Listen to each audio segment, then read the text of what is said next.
Hello everyone, and welcome back to Just Talks Football. From one of the biggest honours to getting sacked for saying what every fan really thinks of Jurgen Klopp, this is a podcast where you find all the hottest topics discussing the beautiful game today. Speaking of sackings, if somebody could let Russell Martin know that Spurs have scored a fifth goal before half time, that'd be great.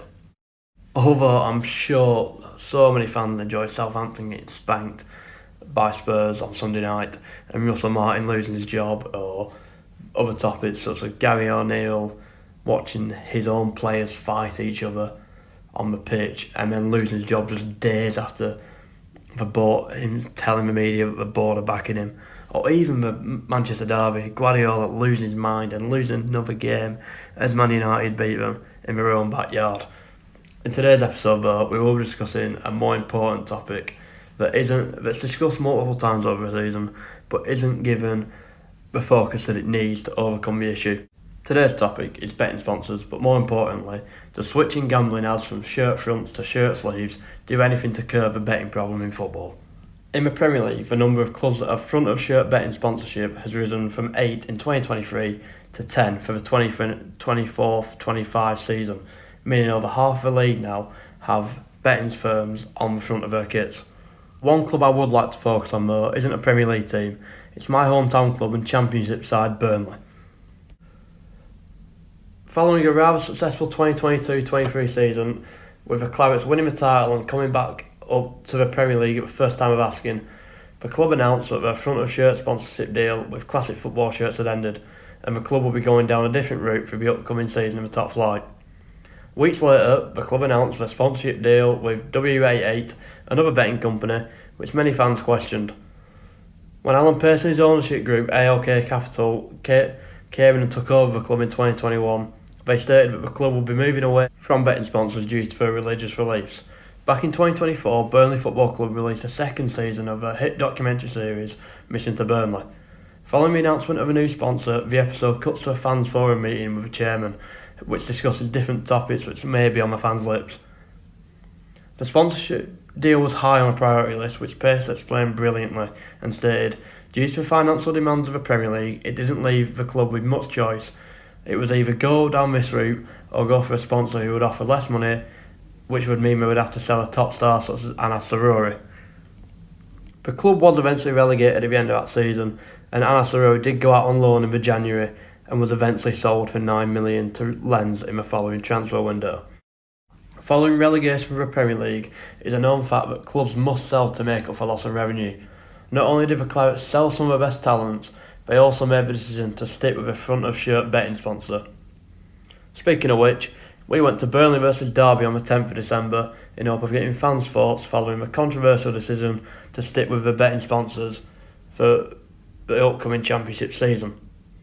Although most Clarets fans were almost put to sleep by the board row, we did manage to catch two interviews with fans following the result whose views can't be ignored. Yeah, I think that switching the betting sponsors onto the sleeves of football shirts doesn't really do anything for the gambling problem within football. I think a large part of the gambling problem is just having footballer players in general endorsing gambling. Like, it doesn't matter if it's on the front of the shirt, it doesn't matter if it's on the sleeve or the shorts or whatever.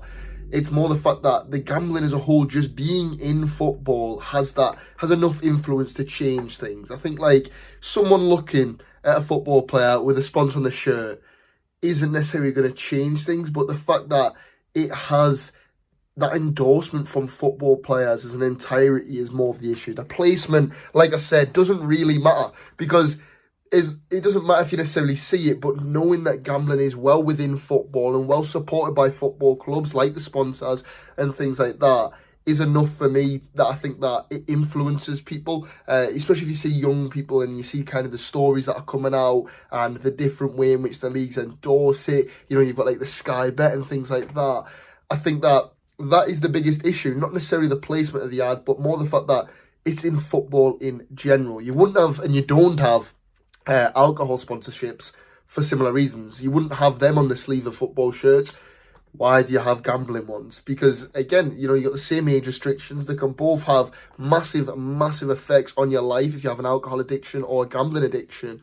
So, yeah, I think that the placement of the gambling ad, it's pretty irrelevant. It's just actually supporting it and having it within football is the big issue. I still think that gambling sponsors are very in your face in football and very prominent, as there is a majority of Premier League teams who still have gambling sponsors. No matter if it's on the front of the shirt or on the sleeve, it's still in your face, especially if you're a recovering gambling addict. And gambling's a big thing within football. Like, a lot of people like to put their accumulators on at the weekend, like to do stuff like that. And if you're a recovering addict from that and you've just constantly got in your face a big daffer bet or something like that, and most of these companies aren't well-known companies, so the measures that you can put in place, such as GamStop, they may not be supported on apps that sponsor. Like, for example, the other year Burnley was sponsored by W88, and I think that's just a perfect example of how gambling sponsors are in your face. Like, it was just a big W on the front of the shirt that took over the whole complexion, and even if they moved that to the sleeve, people are still going to point that out as being the main feature of the shirt. I just want to go to a point that Jacob made around alcohol. When the Premier League started in 1992-93, the biggest sectors for shirt sponsorships were consumer electronics with 6 deals and beer with 4. Alcohol sponsorship remained a steady presence through the 1990s before dwindling in the 2000s. Last alcohol sponsor on a shirt was during the 2016-17 season, which was Chang Beer on Everton's shirts. Back in 2017, the campaign Big Alcohol Exposed ran the #OutBigChang initiative to raise awareness of the harm associated with alcohol sports sponsorships. Eventually, the initiative did not succeed in raising the crowdfunding sum it originally aimed for, but the beer maker was replaced with a new sponsorship deal the following season. Before we carry on though, I would just like to thank Jacob and Theo for giving us a couple of minutes of their time after watching Scott Parker's tactics for 90 minutes in the cold. If somebody came up to me after watching that game and started asking me questions, I'd probably say certain words that cannot be repeated, and this isn't Arsenal Fan TV, we do have some order around here.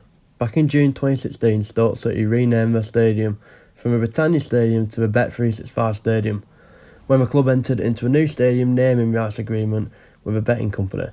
Although it is still called the Stoke City Stadium in European competitions, but I doubt that's their biggest worry right now.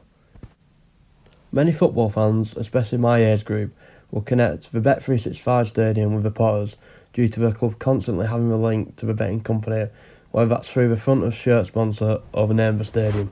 Branding is also plastered all around the stadium. For example, during championship games, behind the goals there are big banners with the words Sky Bet Championship, which every fan can see from nearly every angle of the stadium.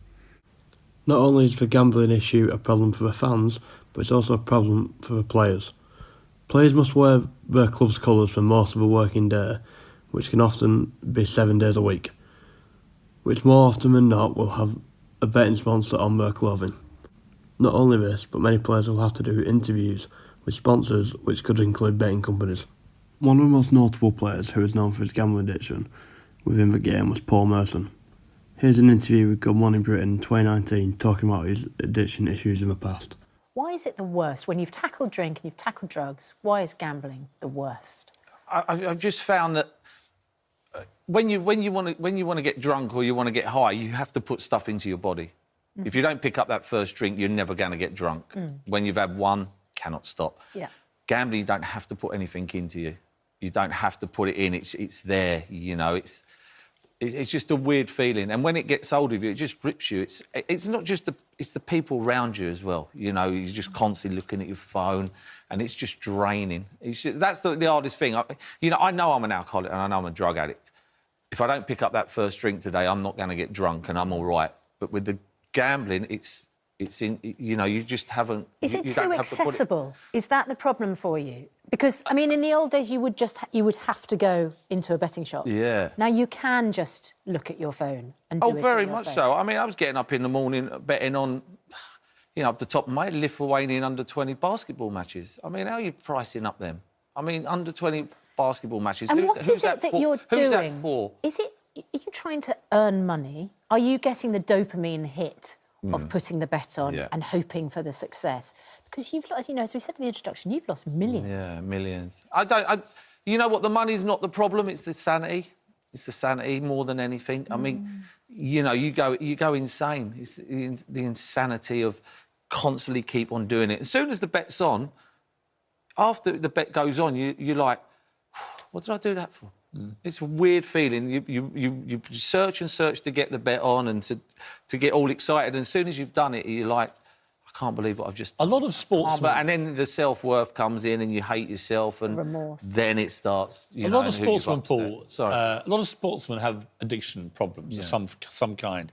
Many of them have said to me over the years that it's down to when you're in that cauldron of professional sport, playing in front of 60, 70,000 people, it's such an adrenaline high that when you leave it and you retire, you feel just completely sort of listless and there's nothing to fill that adrenaline void. Is that part of it for you or not? I don't think so. I personally think you're born with it. I think you're born with it. I think with alcoholism, you know, which is, they all go into it. I just think you're born with it. I don't. If you have a nut allergy, you're not going to eat nuts, are you? You know, I have an allergy to alcohol. If I have a drink, I can't tell you when I'm going to stop, and I don't know when I'm going to stop. And it's the same with gambling. Time, I say, right, David Beckham has as much time on his hands as I do. Right. David Beckham doesn't do what I do, or he didn't do what I did.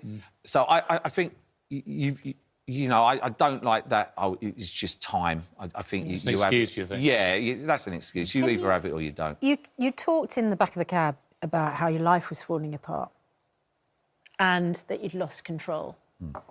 I mean, listening to you, I desperately want you to recover. And I'm sure everybody watching just thinks, is there something that can be done that rescues you from this hole that you describe yourself as falling into? Because you must have been through therapy and treatment and all the rest of it. I've been through the treatment and everything. I mean, I need to keep on going to meetings. I have to go to meetings. It's the only way that it can help, and it is. It was really weird watching it on the telly 6 months after the actual show, because with addiction, to sit there and I'm in a much better place today, a much better place, 100 times better than where I was 6 months ago. Well done. But to watch yourself 6 months before and to see where you were, because addiction is a strong thing, and it can soon tell you sometimes in your head, you know what, I'm all right now. I'm all right now. You know what, because I'm all right now, maybe I can have a drink. Maybe I can just have that one little bit. You know, and that's not the case. And it was a massive wake-up just to realise to keep on. And I have that now where I can always just keep on going back. But if I don't go to the meetings, I'm never... Just over 20 years ago, former England and Arsenal captain Tony Adams set up the Sporting Chance Clinic. Sporting Chance was originally set up for footballers, but now offers mental health services for current and former professional sports people through treatment and education. When setting up Sporting Chance, Tony Adams made it very clear the reason he decided to set up the charity was due to his own addiction problems whilst playing and after leaving the game. It's a well-known fact that the charity has helped many players, such as Paul Merson, as we mentioned earlier.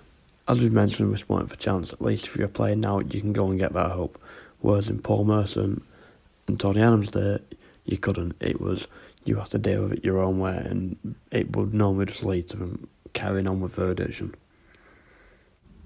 Just because players can go and get that help today, I do not believe that betting companies should be able to shove it in your face as much as they do with when it comes to adverts and on social media. Because a lot of the time on social media it's sponsored by betting companies and showing adverts just because you've watched football, and it'll be put a bet on, put a bet on, put a bet on. Just constantly in your face. As of the 6th of April 2022, regulators decided footballers were banned from appearing in gambling adverts due to the amount of players that have either left the game or still playing but are coming out who may have a gambling addiction. Looking back at the topics we've discussed today to do with the original statement, I do not believe that it will make too much of a difference due to how much of it is in your face already with adverts on your TV and other places around the stadium. Just as we're coming to the end of the episode now, I would just like to point out and say that if people are struggling with gambling addictions, please reach out to the numbers available and other companies that do offer the help. As I say, that's all we do have time for today, and who knows, maybe next week we might be talking about Guardiola getting the sack. Thanks for listening, I hope you can join me for the next one.